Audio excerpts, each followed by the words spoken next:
Olá, pessoal, tudo bem com vocês? Vamos a mais uma aula? Então, essa agora um pouquinho mais curtinha do que a próxima, a aula anterior, desculpa. Então, agora nós vamos falar dos mecanismos moleculares de antimutagenicidade.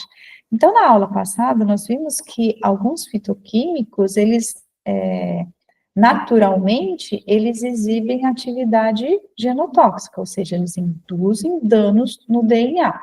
Por sua vez, nós temos também fitoquímicos que induzem uma atividade protetiva do DNA, que são denominados de antigenotóxicos. Então, enquanto alguns fitoquímicos, eles têm conhecidamente uma atividade antioxidante e propriedades benéficas, né, outros, por sua vez, eles são potenciais causadores de danos no DNA, né, seja induzindo mutações pontuais, alterações cromossômicas, tudo isso sob determinadas condições, ou seja, normalmente altas concentrações induzem efeitos genotóxicos e algumas condições específicas.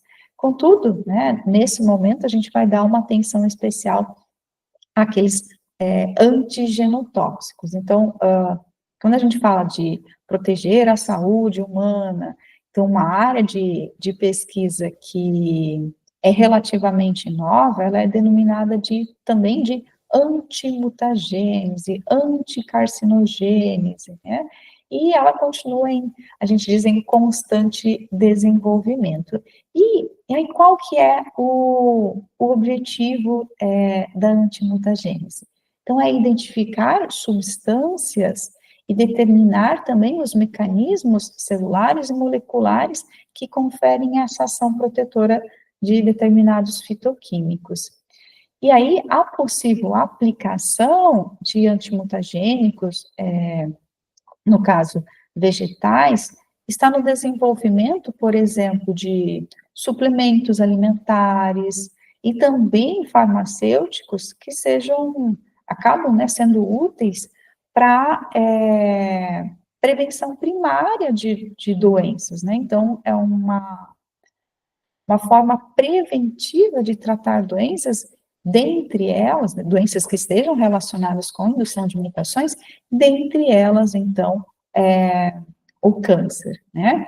Então, o que por exemplo, a OMS, ela diz, né, que aproximadamente 1/3 de todas as incidências de morte por câncer, elas são preveníveis, né?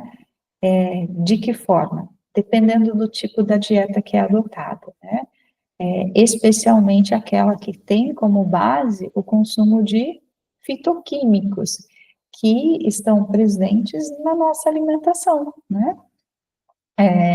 E com isso a gente tem uma forma eficaz, né? Eficiente, barata, de prevenir doenças, como é o caso do câncer, né? Então, os fitoquímicos, e aí a gente tem áreas específicas, né, relacionadas, então, à quimioprevenção, né, e a investigação de fitoquímicos, ela faz parte dessa área, né, então a gente tem a nutrigenômica, talvez vocês já tenham ouvido falar, que direciona especialmente esses fitoquímicos naturalmente presentes na nossa dieta como uma forma de prevenir. E literatura, pessoal, né, de fitoquímicos com atividade antigenotóxica, ela é vastíssima, especialmente quando a gente conceitua, né, e utiliza termos como a nutrigenômica. Então, como os antimutagênicos, eles agem? Tá? Pessoal, existem alguns conceitos que ainda são utilizados por alguns grupos, outros, né, não gostam tanto, mas que diferenciam os antimutagênicos de acordo com o seu mecanismo de ação. Classificam em desmutagênicos e bioantimutagênicos. Então, o que significa desmutagênese? A desmutagênese é quando um composto, ele inativa as interações químicas, né, antes que o agente mutagênico ataque o DNA. Ou seja, de alguma forma, ele impede a interação do composto mutagênico com o DNA. A gente vai falar disso um pouquinho mais. Já os bioantimutagênicos, eles são compostos que já atuam especificamente dentro das células e eles agem depois que o dano ele aconteceu, tá? Então, muitas vezes eles atuam em vias de reparo. Então, né, aqui falando um pouquinho a respeito dos antimutagênicos, então nós temos compostos que têm um caráter pró-mutagênico, passam pelos sistemas de metabolização, por exemplo, dentro do organismo, e eles acabam se tornando mutagênicos. Os antimutagênicos, eles inibem a ação dos mutagênicos. Então, de que maneira eles podem fazer isso? Né? Então, eles podem sequestrar os radicais livres, né? Interagir de alguma maneira com aquele composto que é mutagênico, né? Através de interações químicas. Eles podem eliminar compostos mutagênicos da célula, induzir as vias de detoxificação celular, e também apoptose, e também interferir em etapas regulatórias importantes, em vias de regulação ou de sinalização celular.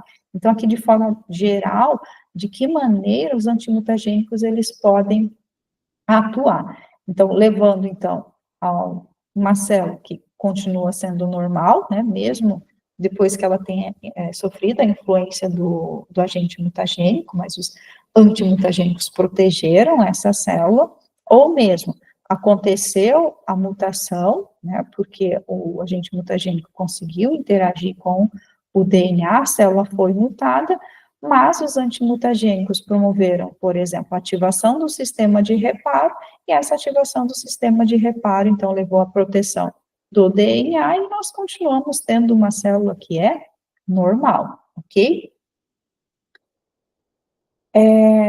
Nessa representação aqui, nós temos a sálvia, tá? E a maneira como, a sálvia é manjericão, tá, pessoal? Aqui, e a maneira como algum antimutagênico ele pode atuar. Então, aqui no 2, nós temos um pró-mutagênico, tá? Esse pró-mutagênico, ele foi ativado e ele induziu uma mutação aqui no DNA, certo? Então, tá aqui, induziu essa mutação. Aqui um outro agente mutagênico, aqui um mutágeno direto, um mutágeno indireto. Então, que levou, por exemplo, à produção de radicais livres, ok? Então, nós temos a atividade antioxidante, que combate esses radicais livres, ou seja, o que é um radical livre? É aquele elétron, né, que saiu da sua camada de valência, ele vai reagir com o que ele encontrar pela frente, né? Então, o que um antioxidante faz? Né? Ele pega esse radical livre, e aí, com isso, os radicais, eles acabam não interagindo com o DNA. No caso dos mutágenos diretos, então, nós temos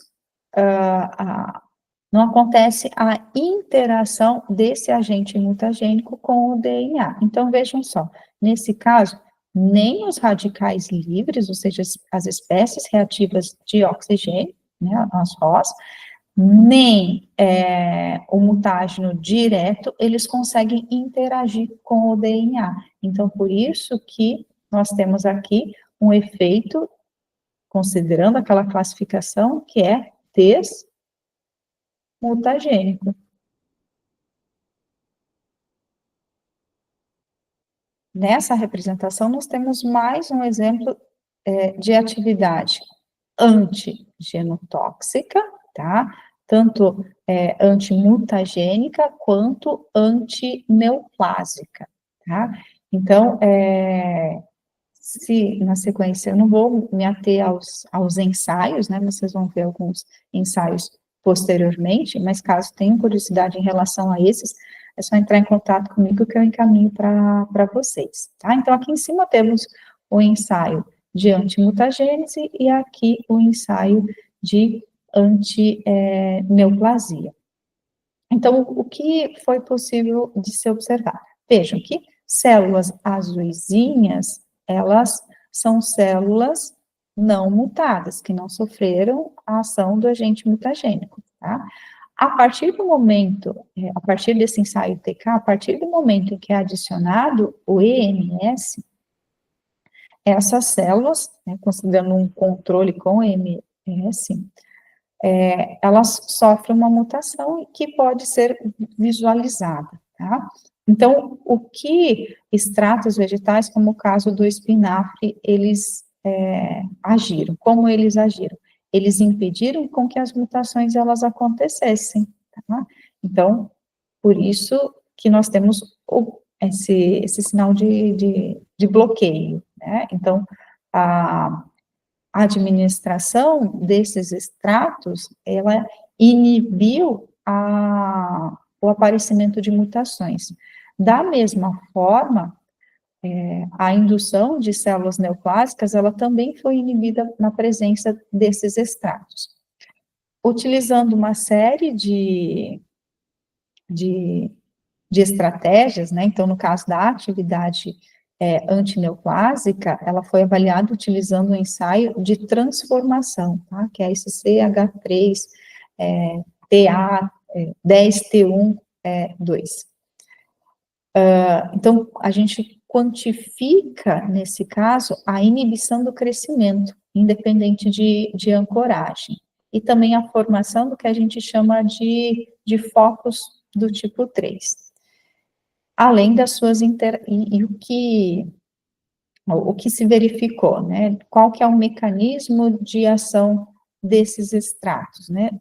Utilizando diferentes estratégias, né, espectrometria, entre outros, o que se verificou, e uma que é chamada também de docking molecular, o que se verificou é que esses extratos vegetais, né, aqui a gente tem alguns grupos de fitoquímicos que estão presentes nesses extratos vegetais, eles verificaram que o conjunto fitoquímico, ele diminui ou evita a afinidade do DNA aos mutágenos. Então, os mutágenos, eles não conseguem interagir com o DNA. E em função dessa não interação com o DNA, que nós temos também um efeito que é chamado, então, de desmutagênico. Então, a inibição da interação dos agentes mutagênicos com o DNA, tá? Mecanismo de ação.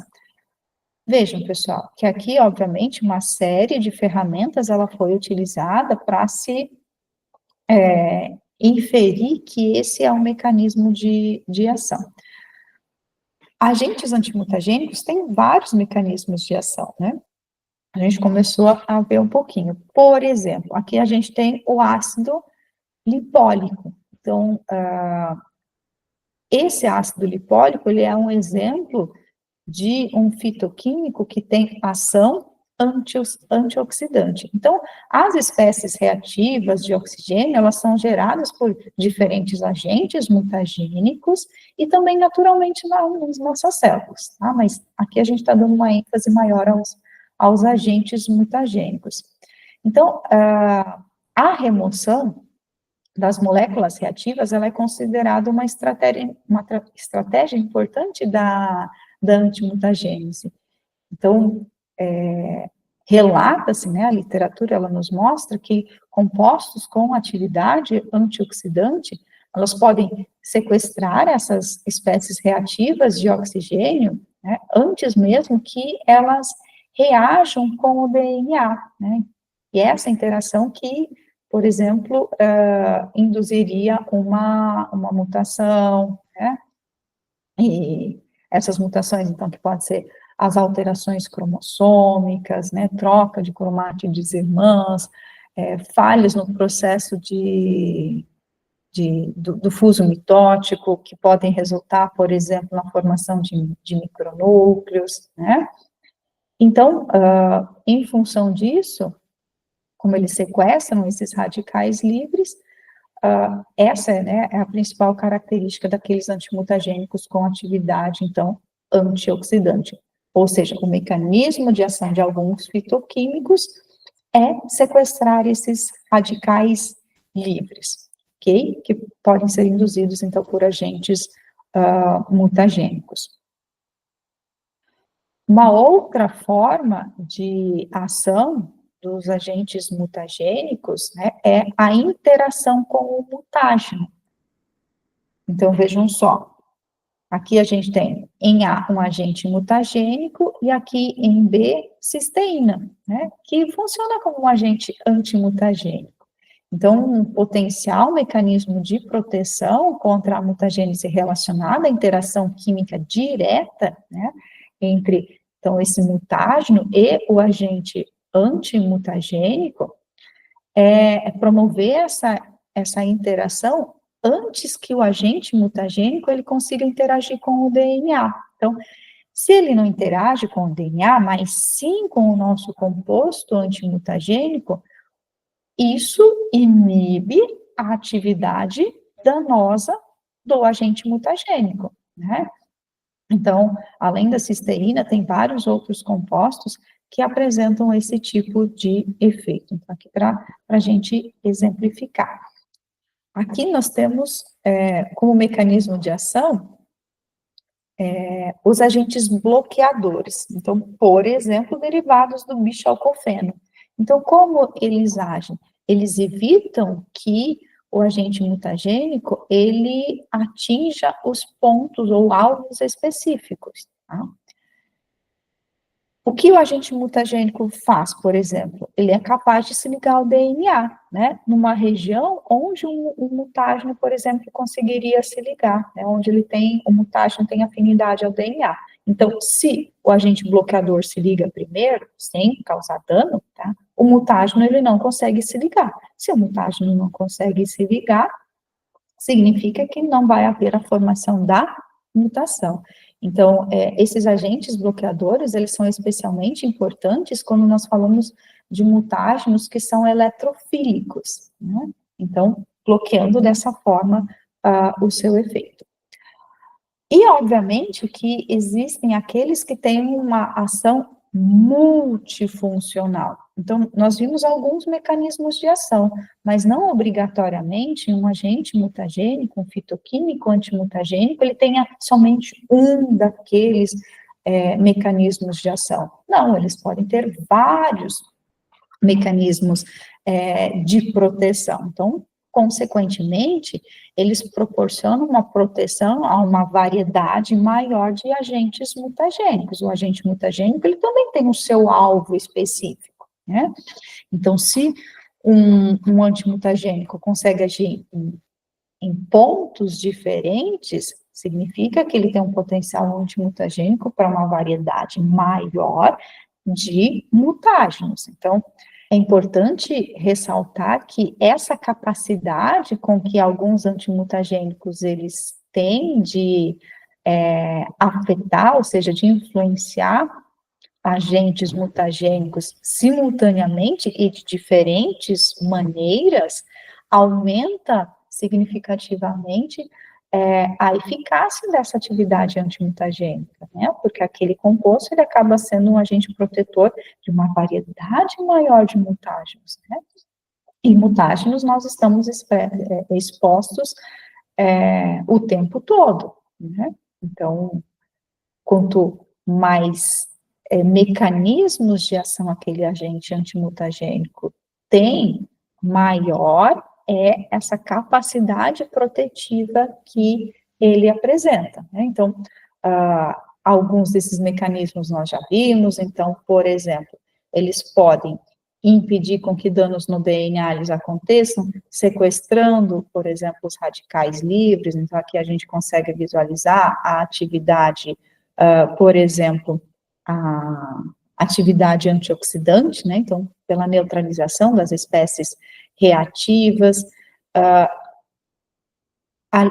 aqui a ligação também com aquela ação, né, por metais, que acabam também minimizando os radicais livres, né, deixa eu ver o que mais que a gente pode verificar aqui, a ativação de mecanismos de reparo, né, então também é um mecanismo de antimutagenicidade, tá, aqui, atuando, por exemplo, em vias de sinalização que aumentam a expressão de genes relacionados à atividade antioxidante endógena também, tá?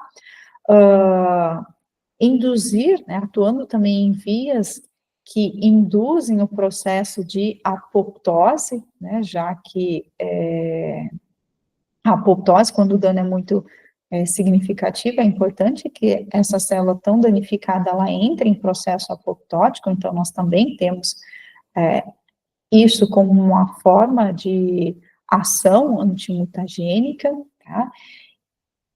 E aí, falando um pouquinho mais a respeito da ação, né, do mecanismo de ação reparo do DNA, então aqui, o que significa esse reparo do DNA? Então, uma vez que o dano ele aconteceu, a ativação das vias de reparo pelo fitoquímico que tem, então, essa atividade antimutagênica. Então, aqui a gente tem, por exemplo, a indução, né, a adição de um agente mutagênico que induziu o dano no DNA, aqui, por exemplo, fitoquímicos como os monoterpenos, que ativam vias como reparo por excisão de nucleotídeos, né, que é o NER, ou o reparo pós-replicação, que é aqui esse PRR. Então, vejam que esses monoterpenos, eles induziram essas duas vias de reparo. Tá? Então, são mecanismos que atuam de forma diferente, em diferentes etapas do ciclo celular, para corrigir o DNA. Então, aqui a gente tem o não tratado, tá? E aqui os sistemas de reparo, né, abaixo dessa linha basal, e uma vez que aconteceu a adição desses monoterpenoides, o que nós tivemos? A expressão, melhor, a sinalização para ativação dessas vias de reparo do DNA. Então, com isso a gente consegue verificar que esses monoterpenos, eles têm atividade antimutagênica, tá? Então, parando os processos de genotoxicidade, mutagenicidade e carcinogenicidade. Por que essa separação? Aqui nós estamos falando de genotoxicidade, impedindo o aparecimento de lesões. Então, tem um teste específico que vocês vão ver que permite com que a gente consiga ver lesões no DNA, que são passíveis de reparo. A mutagenicidade, a gente tem uma mutação que de fato aconteceu, né? E a carcinogenicidade, nós também temos ensaios específicos, como vimos há pouco, que permitem nos avaliar a indução da carcinogênese. Então, aqui, antimutagênicos, que tem como mecanismo de ação a ativação de mecanismos de reparo. Nós temos também as mudanças epigenéticas, aqui representado.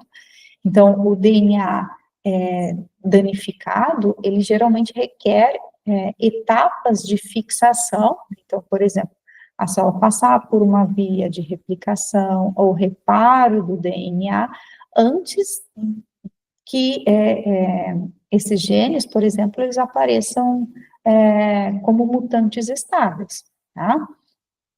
Então, portanto, esse mecanismo ele está relacionado à interferência em alguns aspectos dos processos de fixação do DNA celular, que atuam, então, na redução de danos genéticos no DNA.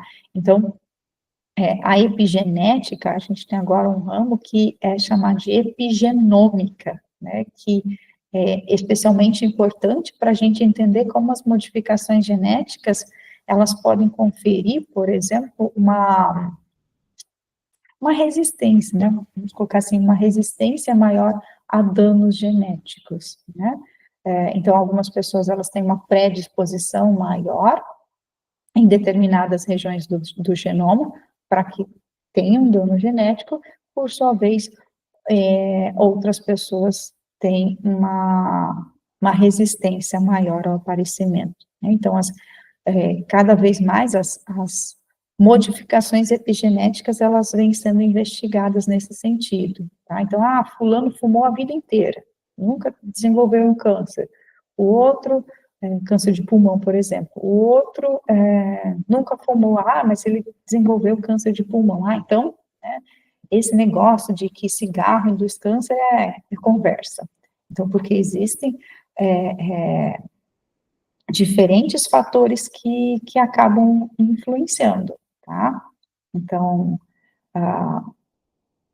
essas modificações epigenéticas, né, a epigenética como um todo, ela também pode ter uma influência bem significativa, tá? E, por último, né, um outro mecanismo de ação dos fitoquímicos é induzir o processo apoptótico, né, então, que também acaba funcionando como uma forma de antimutagênese. Então, a indução da apoptose, ela é importante porque o dano está ali, né, o sistema de reparo, ele também falhou. Aquela célula está tão danificada que, naturalmente, ela não entraria em processo apoptótico. Então, alguns fitoquímicos atuam induzindo a apoptose nessas células que sofreram a mutação, certo? Pessoal, eu vou deixar para vocês alguns artigos também que tratam dessa temática, tá? E caso vocês tenham alguma dúvida em relação a algum ponto que foi apresentado a vocês, ou tenham algum tipo de curiosidade em relação ao tema, podem entrar em contato, que eu encaminho outros materiais para vocês também, ok? Então, me despeço de vocês, até a próxima. Tchau, tchau.